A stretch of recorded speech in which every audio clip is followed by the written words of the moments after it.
Hello all, welcome back to our channel. இன்றைக்கி இந்த வீடியோவில் நம்ம என்ன ரெசிபி பார்க்க போகிறோம் அப்படின்னா ஃப்ரூட் கஸ்டர்டு தான். இது ரொம்ப சிம்பிள் அண்ட் டெலிஷியஸான ரெசிபியும் கூட. வாங்க இதை எப்படி செய்கிறதுன்னு நம்ம பார்த்துடலாம். இதுக்கு ஃபஸ்ட்டு நான் ஒரு சாஸ்பேனில் 1/2 லிட்டர் திக் மில்க் எடுத்திருக்கேன். இதை ஃபஸ்ட்டு நல்லா சூடு பண்ணுறதுக்காக நான் வச்சிடுறேன்.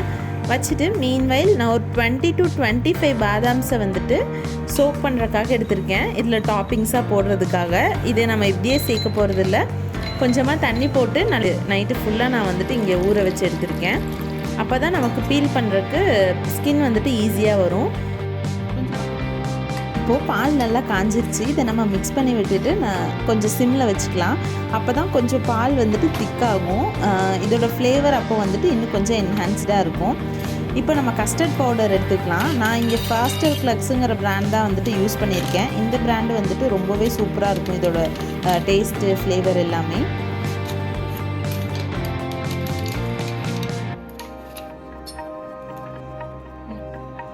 இப்போது ஒரு பவுலில் நான் கஸ்டர்ட் பவுடர் எடுத்துக்கிறேன். நான் இப்போது 1/2 லிட்டர் மில்க் எடுத்திருக்கேன். அதுக்கு நான் 3 ஸ்பூன்ஸ் ஆஃப் கஸ்டர்ட் பவுடர் வந்துட்டு நான் எடுத்திருக்கேன்.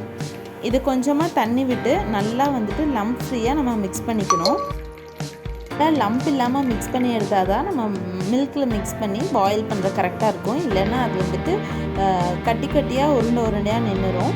இதோட டெக்ஸ்சர் எப்படி இருக்குன்னு பார்த்தீங்கன்னா, நம்ம கார்ன்ஃப்ளவர்லாம் வந்துட்டு தண்ணி மிக்ஸ் பண்ணும்போது நல்லாயிருக்கும். அப்புறம் மில்க் ஒரு மாதிரி கெட்டியாக இருக்கும் இல்லையா, அந்த மாதிரி தான் இருக்கும். ஸோ நல்லா வந்துட்டு மிக்ஸ் பண்ணி எடுத்துக்கலாம்.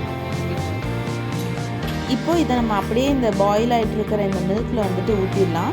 ஊற்ற நம்ம ஒரு கரண்டி வச்சு நல்லா மிக்ஸ் பண்ணி விட்டுக்கணும். ஏன்னா உள்ளே வந்துட்டு கட்டி சேர ஆரம்பிச்சிடும். பால் சூடாக இருக்கும்போது இது போடுறதுனால ரொம்ப வந்துட்டு கட்டி சேர்ந்துடும்.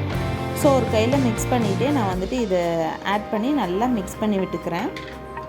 இப்போது இது நல்லா பாயில் ஆகிட்டும். இப்போது நமக்கு தேவையான அளவுக்கு நம்ம சுகர் ஆட் பண்ணிக்கலாம். இங்கே நான் ஒரு 7 to 8 டேபிள் ஸ்பூன்ஸ் வந்துட்டு நான் சுகர் ஆட் பண்ணியிருக்கேன். என்னோடய டேஸ்ட்டுக்கு ஏற்ற மாதிரி. இன்னும் வேணுனாலும் நீங்கள் ஆட் பண்ணிக்கலாம். இதை நல்லா மிக்ஸ் பண்ணி விட்டு நல்லா கொதிச்சு வரட்டும்.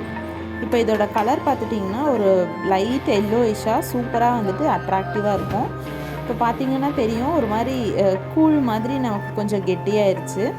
இந்த மாதிரி நல்லா நமக்கு கொதி வரும்போது நம்ம ஆஃப் பண்ணிடணும். இன்னும் ரொம்ப கெட்டியாக விட்டோம் அப்படின்னா நமக்கு கஸ்டர்ட் அப்படியே கேக் மாதிரி கெட்டியாயிரும். இப்போ பார்த்திங்களா, இது கொஞ்சம் நல்லா ஆறும்போது இந்த மாதிரி மேலே வந்துட்டு லைட்டாக ஏற்கட்டும். இப்போவே நமக்கு கெட்டியாக ஆரம்பிச்சிருச்சு. இப்போ நம்ம இதை வந்துட்டு ஓவர் நைட் ஃப்ரிட்ஜில் வச்சிடலாம். இது வந்துட்டு சில்லுன்னு சர்வ் பண்ணால் தான் நல்லாயிருக்கும். நம்ம ஃப்ரிட்ஜில் வச்சிடலாம். நான் ஓவர் நைட் சோக் பண்ணியிருந்த பாதாம் இப்போ நல்லாவே வந்துட்டு ஊறி வந்திருக்கு. நல்லா புசு புசுன்னு இருக்குது பாருங்கள். இப்போ இதோட தோலெல்லாம் நல்லா பீல் பண்ணி எடுத்துக்கலாம். எல்லாமே பீல் பண்ணி எடுத்தாச்சு. இப்போது ஒரு 10 to 15 டேட்ஸ் வந்துட்டு நான் இதில் ஆட் பண்ணிக்கிறேன். இதுவும் டாப்பிங்ஸாக போட்டால் ரொம்ப நல்லாயிருக்கும். இதை கட் பண்ணி நம்ம இப்போ ஆட் பண்ணிக்கலாம். டேட்ஸ், ரைசின்ஸ் இது எல்லாமே வந்துட்டு இதில் டாப்பிங்காக போடும்போது நல்லா க்ரன்ச்சியாக சாப்பிட்றதுக்கு நல்லா சூப்பராக இருக்கும். ட்ரை பண்ணி பாருங்கள். இப்போ நான் டேட்ஸை வந்துட்டு இந்த மாதிரி கட் பண்ணி எடுத்திருக்கேன். அடுத்து பாதாம், இது எல்லாமே வந்துட்டு நம்ம நீட்டமாக இந்த மாதிரி ஷேப்பில் கட் பண்ணி எடுத்துக்கலாம். ஏன்னா அதுதான் வந்துட்டு நல்லா க்ரன்ச்சியாக சாப்பிட்றதுக்கு வந்துட்டு சூப்பராக இருக்கும். இப்போது நான் இதில் ஆட் பண்ணுறதுக்காக 2 ஆப்பிள், 2 மேங்கோ அண்ட் பனானா எடுத்திருக்கேன். இதோட 3ஓட ஃப்ளேவருமே வந்துட்டு கஸ்டர்டில் சாப்பிடும்போது ரொம்ப சூப்பராக இருக்கும். எனக்கு இதில் வந்துட்டு மஸ்க்மெலான் போட்டால் கூட ரொம்ப நல்லாயிருக்கும். நீங்களும் ட்ரை பண்ணி பாருங்கள். இப்போது நம்ம ஃப்ரிட்ஜில் இருந்து எடுத்துகிட்டு வந்துட்டோம். பாருங்கள் எவ்வளோ திக்காகிருச்சுன்னு. இதுக்கு தான் நான் அந்த கன்சிஸ்டன்சிலேயே ஆஃப் பண்ண சொன்னேன். நம்ம இன்னும் வந்துட்டு விட்டுருந்தோம் அப்படின்னா, இல்லைன்னா இன்னும் கொஞ்சம் கஸ்டர்ட் பவுடர் ஆட் பண்ணியிருந்தோம்னா ரொம்ப கெட்டியாக இருக்கும். ஸோ ஃபஸ்ட்டு இதை நம்ம நல்லா உடச்சி விட்டுட்டு இப்போ நம்ம கட் பண்ணி வச்சுருந்த பாதாம் வந்துட்டு இதில் ஆட் பண்ணிக்கலாம். நெக்ஸ்ட் நம்ம கட் பண்ணி வச்சுருந்த டேட்ஸையும் நான் இதில் ஆட் பண்ணிக்கிறேன்.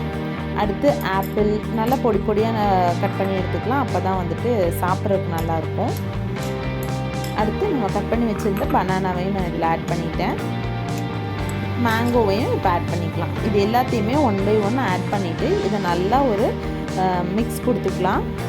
எல்லா ஃப்ரூட்ஸும் இதில் நல்லா மிக்ஸ் ஆகிற மாதிரி நல்லா மிக்ஸ் பண்ணி எடுத்துடலாம்.